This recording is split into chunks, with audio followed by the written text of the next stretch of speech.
Bonjour à tous et bienvenue pour cette nouvelle vidéo partenariat avec EcoFlow. Comme d'habitude, je ne m'en cache pas, présentation d'une de leurs nouvelles batteries, une batterie étanche qui va pouvoir être utilisée avec le PowerStream. Avec le PowerStream, mais pas seulement, aussi avec leur kit d'énergie ou même avec des onduleurs hybrides tels que le mien. Pourquoi? Tout simplement parce que c'est une batterie 51,2 volts, donc elle pourrait se connecter à un onduleur hybride tel que le mien. Bien évidemment, il faudrait rajouter quelques petits accessoires car cette batterie-là n'a aucun module de communication intégré. Le gros avantage de cette batterie, qu'est-ce que c'est? Eh bien, c'est tout simplement qu'elle est étanche, elle est IP54. Alors, l'indice de protection IP54, le premier chiffre, c'est la protection contre les corps solides et le deuxième chiffre, c'est la protection contre les corps liquides. Donc là, le niveau de protection IP54, ça signifie, pour ce qui nous intéresse pour les corps liquides, que ça résiste aux projections d'eau dans tous les sens. Projection d'eau naturelle. Attention, ce n'est pas un passage au Karcher.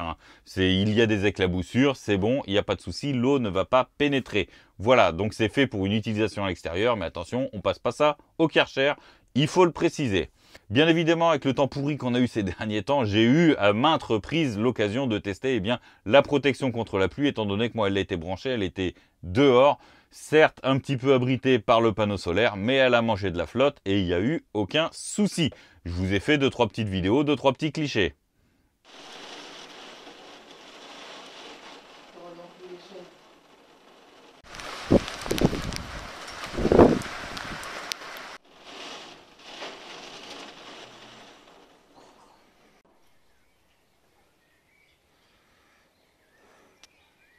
Comme je le disais, c'est une batterie qui est faite pour aller dehors, donc bien évidemment, l'hiver, il y a un système de réchauffage pour réchauffer les cellules lithium en dessous de 0 degré. Il y a une petite résistance qui vient chauffer les cellules lithium pour que la batterie puisse continuer à fonctionner.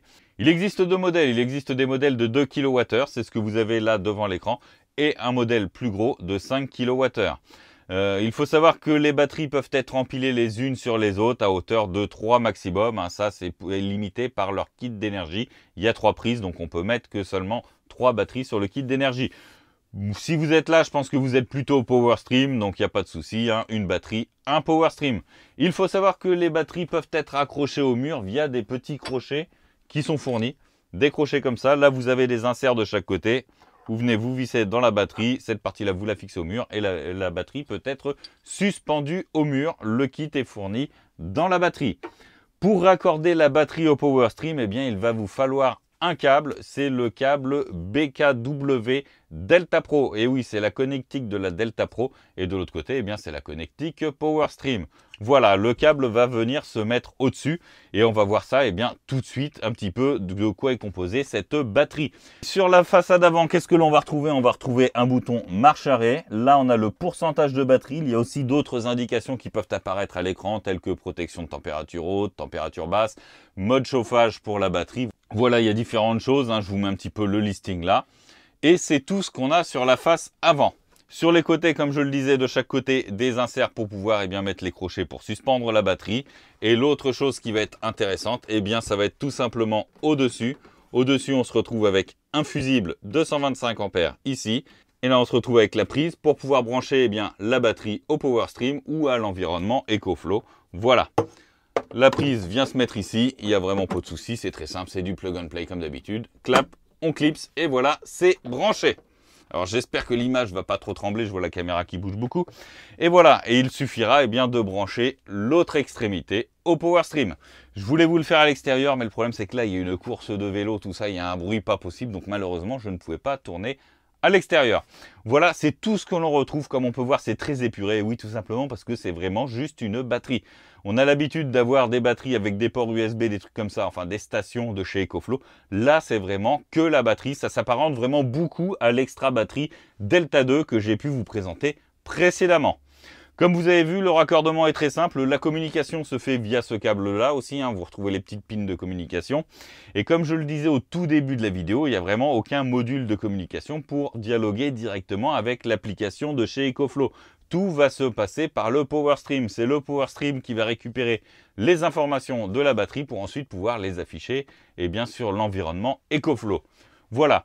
Niveau information, ça va vraiment être très succinct. On va se retrouver avec le pourcentage de batterie, la puissance qui rentre de la batterie si elle est en charge et la puissance qui sort de la batterie si elle est en décharge. Bien évidemment, niveau utilisation, ça ne change absolument rien à l'utilisation, comme si on avait une Delta 2 branchées dessus ou une extra batterie. Ça fonctionne exactement pareil. Vous pouvez mettre des scénarios, dire à telle heure, eh bien, tu vas privilégier la charge et à telle heure, tu vas privilégier la décharge. Moi, c'est ce que je fais un petit peu vers midi.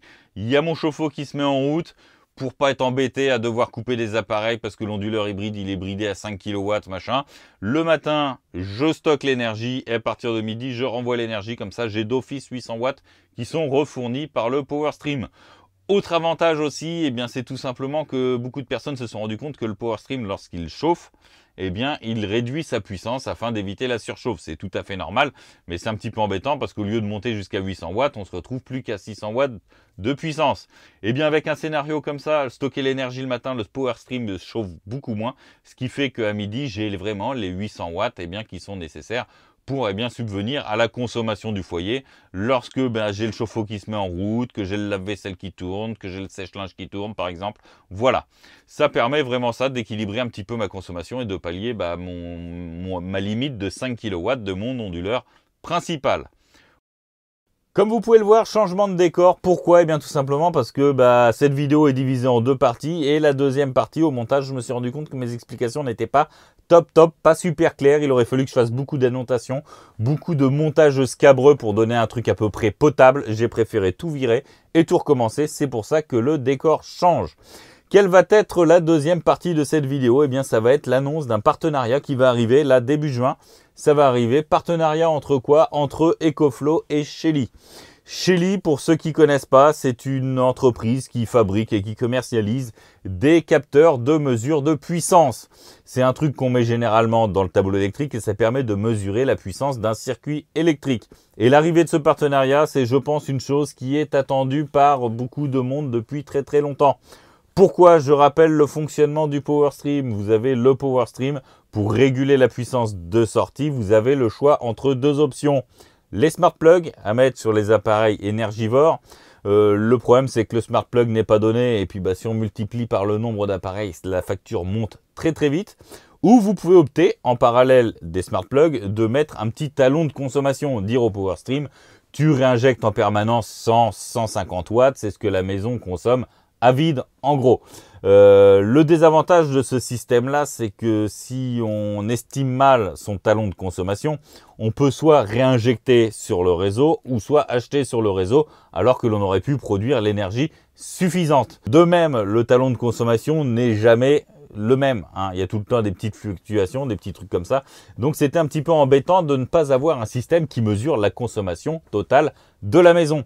Et c'est là justement que vient ce fameux partenariat, vient le côté super de ce fameux partenariat. Eh bien c'est qu'avec le Shelly, on va pouvoir savoir en temps réel ce que consomme la maison. Et comme ça, il n'y aura plus de soucis de talon de consommation, tout ça. Le fonctionnement va vraiment être très simple. Mais attention, et c'est là la raison pour laquelle je refais la vidéo, pour que ça fonctionne correctement, ça ne s'installe pas n'importe comment. À l'heure actuelle, vous avez votre compteur EDF, vous avez votre tableau électrique de la maison et sur une des prises de la maison, vous avez le PowerStream qui est branché et qui renvoie son énergie au tableau électrique. Là, pour le fonctionnement avec le Shelly, il va falloir faire un petit peu différent. Il va falloir avoir le compteur EDF, un circuit qui va au PowerStream pour que le PowerStream puisse alimenter tout le tableau électrique de la maison et juste après il faudra le capteur de mesure du Shelly. Et oui, le Shelly doit savoir ce que consomme la maison. Il ne faut surtout pas que le PowerStream soit sur un des circuits qui est mesuré par le Shelly. Tout simplement pourquoi? Eh bien imaginez si le PowerStream est branché sur une prise de la maison et que le Shelly mesure ce qui vient d'EDF. Qu'est-ce qui va se passer? Le Shelly va voir par exemple 300 watts de consommation. Le PowerStream, lui, va être informé de ces 300 watts de consommation. Il va injecter 300 watts, mais du coup, entre EDF et le tableau électrique, il y aura 0.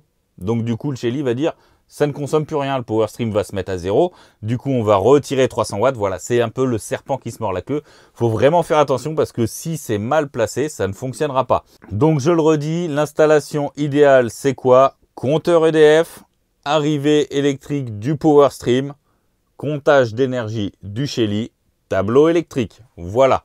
les sources d'alimentation, que ce soit EDF ou PowerStream, mesure et tableau électrique consommateur. Voilà, c'est vraiment important. Et si la maison consomme 300 watts, eh bien le PowerStream va fournir 300 watts. S'il y a 800 watts à l'instant T de puissance de panneau solaire, eh bien l'excédent ira dans la batterie. Et si jamais il y a un nuage qui passe et que la production solaire baisse, eh bien le PowerStream ira chercher dans la batterie l'énergie nécessaire pour alimenter la maison. Et voilà, là on va vraiment tomber sur un système vraiment très proche d'un onduleur central, hein, d'un onduleur comme j'ai, comme mon Sofar Solar. Autre chose importante pour mettre en œuvre ce fameux Shelly, comment est-ce que ça va se passer? On va se retrouver dans l'application. Après, je pense, une mise à jour qui va arriver début juin.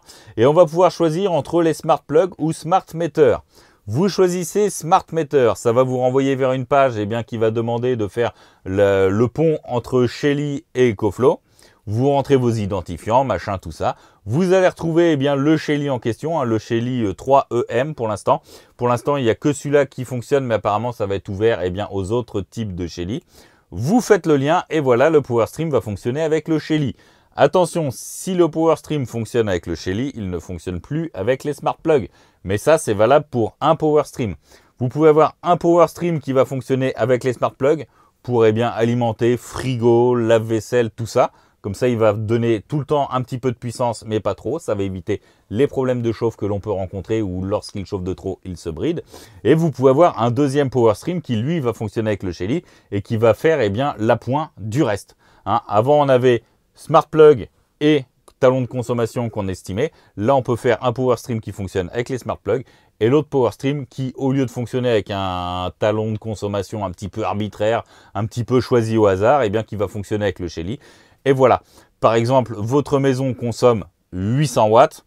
Si vous avez un appareil qui est sur une Smart Plug qui consomme 400 watts, le premier PowerStream va donner 400 watts.